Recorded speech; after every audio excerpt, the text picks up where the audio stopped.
नमस्कार मित्रों, eleven classes के यूट्यूब प्लेटफॉर्म पे आपका बहुत बहुत स्वागत है। मेरा नाम विवेक है।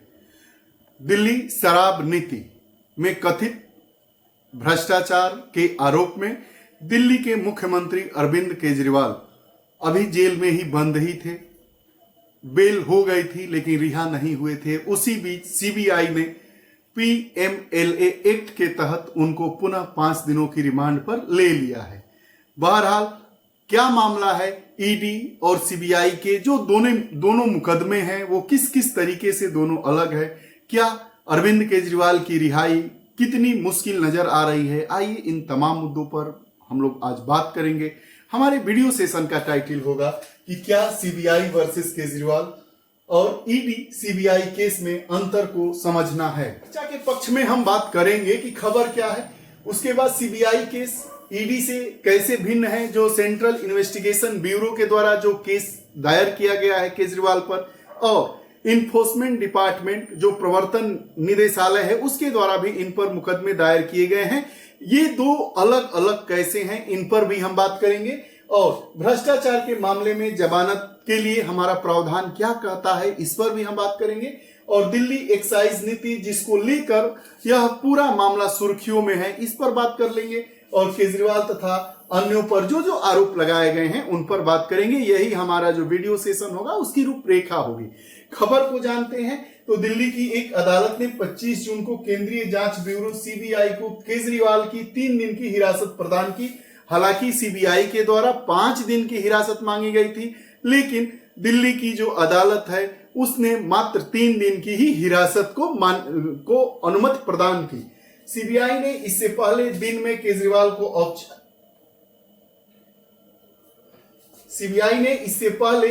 केजरीवाल को औपचारिक रूप से गिरफ्तार किया और भ्रष्टाचार के मामले में आपके राष्ट्रीय संयोजक की 5 दिन की हिरासत मांगी। सीबीआई ने इसके पहले संयोजक मतलब अरविंद केजरीवाल को 5 दिन की हिरासत के लिए अनुमति कोर्ट से मांगी थी। ये हमारी खबर रही। करते हैं कि जो सीबीआई का केस है वो ईडी से कैसे भिन्न है। जो प्रवर्तन निदेशालय अर्थात ईडी कथित मनी ट्रेल की जांच कर रहा है, मनी ट्रेल हुआ है उसकी जांच कर रहा है, जबकि सीबीआई जो है मामले में लोक सेवकों द्वारा भ्रष्टाचार और रिश्वत लेने को साबित करना होगा। जो ईडी है वो मनी ट्रेल की बात कर रहा है, उसकी जांच कर रहा है, और सीबीआई जो लोक सेवकों के द्वारा जो अत्याचार और भ्रष्टाचार किया गया है उस मामलों की यह जांच कर रहा है। अब ईडी ने 21 मार्च के आसपास केजरीवाल को गिरफ्तार किया गया था मनी लॉन्ड्रिंग के आरोप में, और केजरीवाल के खिलाफ एकमात्र आरोप कथित दूषित धन का सृजन और उसका उपयोग करना था। और ईडी ने मनी लॉन्ड्रिंग के तहत उनको गिरफ्तार किया था और कहा गया था कि ये जो दूषित धन है इसका इन्होंने उपयोग किया है। दूषित धन मतलब गलत तरीके से अर्जित धन। मनी लॉन्ड्रिंग रोकथाम अधिनियम अर्थात पीएमएलए की धारा 3 जो मनी लॉन्ड्रिंग को अपराध बनाती है में छिपाना, कब्जा करना, अधिग्रहण करना, उपयोग करना, अदूषित संपत्ति के रूप में पेश करना या दूषित संपत्ति के रूप में दावा करना अपराध की श्रेणी में आता है। अगर आप किसी संपत्ति को छुपाते हैं, उसका उपयोग करते हैं, उसको किसी प्रकार से भी आप उसका उपयोग कर लेते हैं, जो आपका पैसा है, जो धन है वह सही नहीं है, मतलब व्हाइट मनी नहीं है, तो वह अपराध की श्रेणी में आएगा। धारा 3 पीएमएलए एक्ट की धारा 3 यही कहता है। जो सेंट्रल इन्वेस्टिगेशन ब्यूरो है, केंद्रीय जांच एजेंसी, और इन्फोर्समेंट डायरेक्टरेट ऑफ इन्फोर्समेंट या प्रवर्तन निदेशालय कहते हैं, दोनों का केस मतलब दोनों का मामला क्यों भिन्न है, बात इस पर भी कर लेते हैं। तो वर्ष 2022 की बात है। सीबीआई ने भ्रष्टाचार निवारण अधिनियम पीसी एक्ट के तहत भ्रष्टाचार का मामला इन पर दर्ज किया था, लेकिन इसमें केजरीवाल को आरोपी नहीं बनाया गया था। 2022 में सीबीआई ने भ्रष्टाचार का मामला दर्ज किया था। किस एक्ट के तहत? जो भ्रष्टाचार निवारण अधिनियम है पीसी एक्ट के तहत, लेकिन इसमें दिल्ली के मुख्यमंत्री अरविंद केजरीवाल को उसमें नाम उन पर नहीं, उनका नाम इसमें नहीं था, आरोपी नहीं बनाया गया था।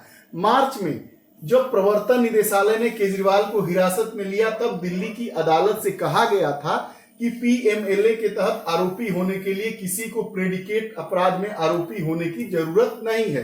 साथ ही साथ प्रवर्तन निदेशालय धन शोधन एक स्वतंत्र अपराध है जो किसी पूर्व निर्धारित अपराध के अस्तित्व पर निर्भर है।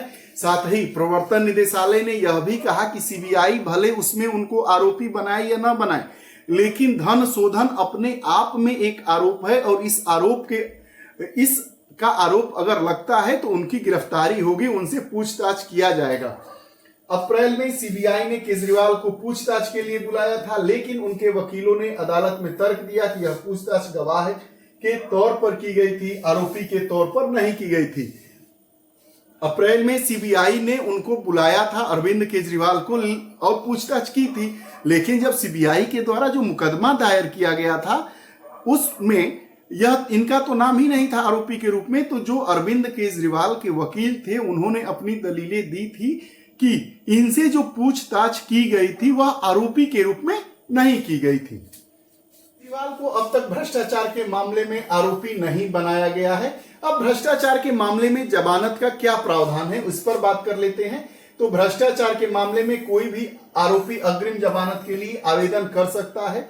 गैर जमानती आरोपों में अपराधों में जमानत देना न्यायिक विवेक के अधीन है। बात समझिए कि भ्रष्टाचार के आरोप से घिरा हुआ व्यक्ति अग्रिम जमानत के लिए अपना निवेदन कर सकता है, लेकिन वही दूसरी कंडीशन आ जाती है कि जो अगर वह अपराध गैर जमानती तरीके का हो तो उस पर जमानत देना न्यायालय के विवेक के ऊपर निर्भर करता है। अर्थात न्यायालय अगर समझेगा तो जमानत देगा, नहीं समझेगा तो नहीं देगा। आगे समझते हैं पीएमएलए के विपरीत जो धन शोधन के अपराध से निपटने के लिए एक वैकल्पिक आपराधिक कानून ढांचा है, पीसी अधिनियम स्वयं जमानत के लिए कठोर योग्यताएं निर्धारित नहीं करता है। साथ ही जो पीसी एक्ट मतलब भ्रष्टाचार निवारण अधिनियम के तहत कोई भी आरोपी दंड प्रक्रिया संहिता के तहत नियमित जमानत के लिए अदालत जाता है। हालांकि 2014 में पेश किए गए संशोधन के अनुसार पीसी एक्ट के तहत किसी भी आरोपी को तब तक जमानत पर रिहा नहीं किया जाएगा जब तक कि एक सरकारी वकील को जमानत आवेदन का विरोध करने का अवसर नहीं दिया जाएगा। तब तक रिहा नहीं किया जाएगा। ऐसा नहीं है कि अगर आरोपी जेल में बंद है और उनका वकील आकर और जमानत लेकर चला गया, ऐसा नहीं। विरोध में जब सरकारी वकील आएंगे, दोनों लोग बहस करेंगे और उसके बाद आरोपी को जमानत मिलती है तब उसको रिहा किया जाएगा। यही हमारा भ्रष्टाचार निवारण अधिनियम है, उसके अंतर्गत ये धाराएं बात करती है और उससे लगी हुई जो धारा है वो भी यही बात कह रही है। जिस पर पूरा बवाल मचा है दिल्ली एक्साइज नीति। दिल्ली की एक्साइज नीति क्या है?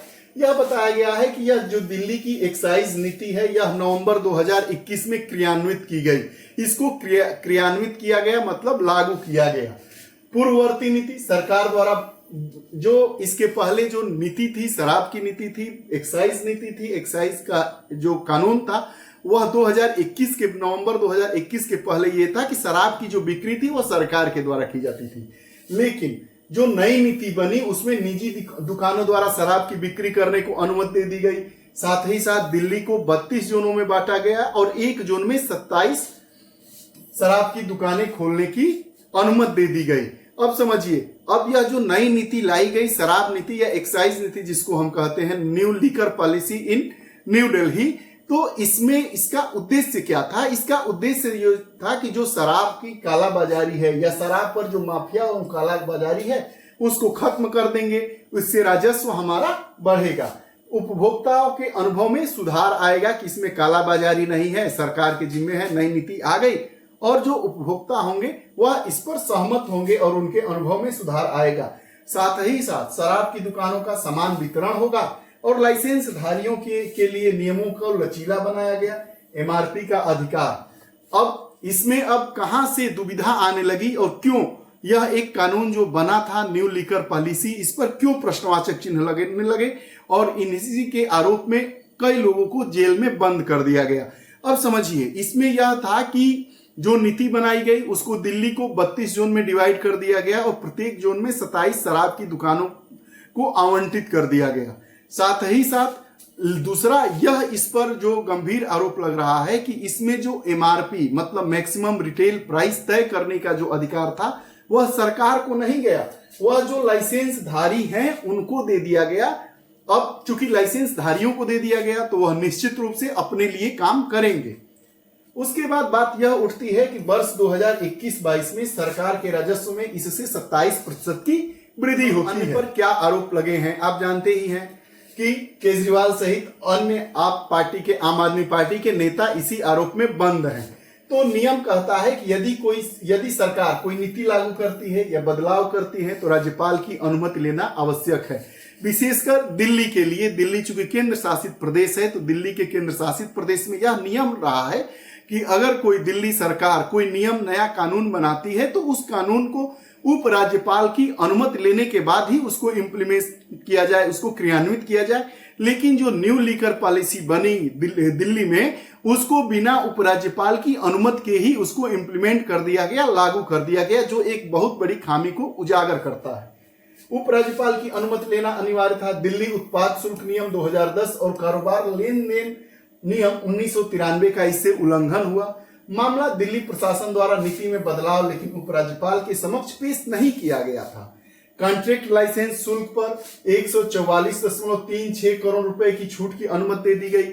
जो यह रिपोर्ट बताती है वह बताती है कि अगर जो हमने अभी जाना कि जो एमआरपी तय करने का अधिकार दे दिया गया, वह लाइसेंस धारी, कैसे लाइसेंस धारी, जिनको शराब की दुकानें आवंटित हुई हैं, तो जो लाइसेंस धारी हैं, शराब लाइसेंस धारियों को अनुचित इससे लाभ हुआ और विदेशी जो शराब है उनकी दरों में संशोधन करके यह लाभ पहुंचाया गया और बियर की प्रति पेटी 50 रुपए का आयात शुल्क घटा दिया गया, जिससे सरकार को बहुत बड़ा नुकसान हुआ।